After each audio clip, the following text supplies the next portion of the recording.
இன்னைக்கு வீடியோல நம்ம பார்க்க போறது தட்டை ஈஸியான ஒரு ஸ்நாக்ஸ் எப்படி வீட்லயே செய்யறதுன்னு சொல்லி நம்ம பார்க்கலாம். இதுக்கு தேவையான இன்கிரிடியன்ட்ஸ் இதுல கொடுத்துருக்கேன், பார்த்துக்கோங்க. ஒரு பவுல் எடுத்துட்டு அதுல 3 டம்ளர் அளவுக்கு அரிசி மாவு எடுத்துக்கிறேன். இது வந்து சும்மா கடையில வாங்கின அரிசி மாவு தான். 3 டம்ளர் அளவுக்கு எடுத்திருக்கேன். இது கூட நம்ம பொரிச்ச கடலைய மிக்சியில அரைச்சு 3/4 டம்ளர் அளவுக்கு அந்த மாவு எடுத்திருக்கேன். பொரிச்ச கடலை மாவு 3/4 டம்ளர் அளவுக்கு எடுத்திருக்கேன். அது கூட 1/2 டம்ளர் அளவுக்கு ஊற வச்ச கடலைப்பருப்பு, ஒரு 1/2 ஹவருக்கு மேல ஊற வச்ச கடலைப்பருப்பு எடுத்திருக்கேன். அப்புறம் 2 ஸ்பூன் வெண்ணெய் போடுறேன். அப்புறம் ஆயில் வந்து காய வச்சு நல்லா சூடாக்குன ஆயில் ஒரு 2 ஸ்பூன் அளவுக்கு ஊற்றுறேன். இது எல்லாத்தையும் நல்லா மிக்ஸ் பண்ணி விட்டுக்கோங்க. இந்த சூடான ஆயில் ஊத்துறதுனால இந்த வெண்ணெய் கொஞ்சம் ஈஸியா நம்மளுக்கு கரைஞ்சிரும்.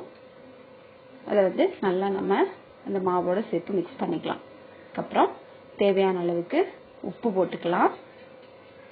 அப்புறம் பெருங்காயத்தூள், நல்லா வாசனையா இருக்கிறதுக்காக பெருங்காயத்தூள் சேர்த்துக்கலாம்.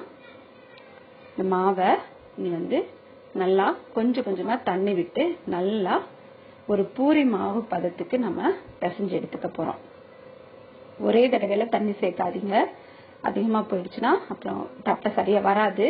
நல்லா கொஞ்சம் கொஞ்சமா தண்ணி சேர்த்து நல்லா கட்டியா பூரி மாவு மாதிரி சாஃப்டா இருக்கிற மாதிரி நம்ம பிசைஞ்சுக்கலாம்.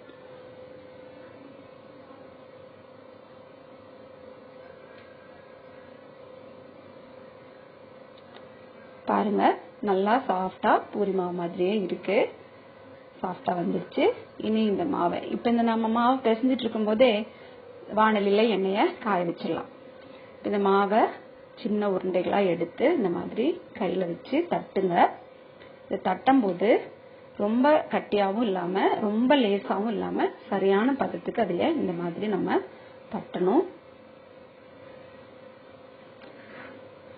பாருங்க, இந்த மாதிரி இருக்கணும்.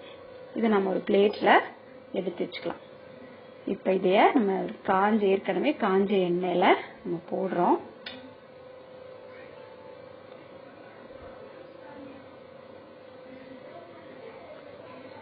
போட்டு நம்ம பொரிச்சு எடுக்கலாம்.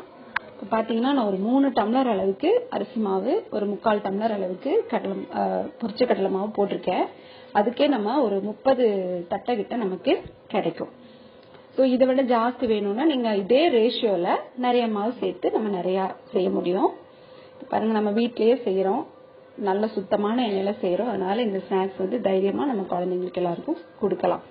இந்த மாதிரி கோல்டு கலர், பிரவுன் கலர் வந்த பிறகு நீங்க அதை எடுத்துருங்க. நல்லா நம்ம காத்து போகாத கண்டெய்னர்ல வச்சுட்டோம்னா அது கெடவே கெடாது, வச்சு யூஸ் பண்ணலாம். பாருங்க, ரொம்ப ஈஸி. இப்ப இது நம்ம செய்யறதுக்கு ஒரு 10ல இருந்து 10 நிமிஷம் கூட ஆகாது. அவ்வளவு சீக்கிரமா செஞ்சு முடிச்சிடலாம். ஆரோக்கியமானதும் கூட, ஈஸியாவும் செஞ்சிடலாம். சமையலே தெரியாதவங்க கூட இதை ஈஸியா செஞ்சு முடிச்சிடலாம். சாப்பிடறதுக்கும் ரொம்ப டேஸ்டியா இருக்கும்.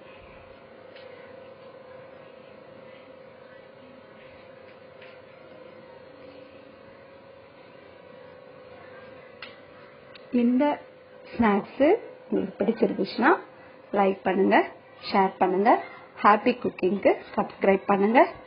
தேங்க்யூ.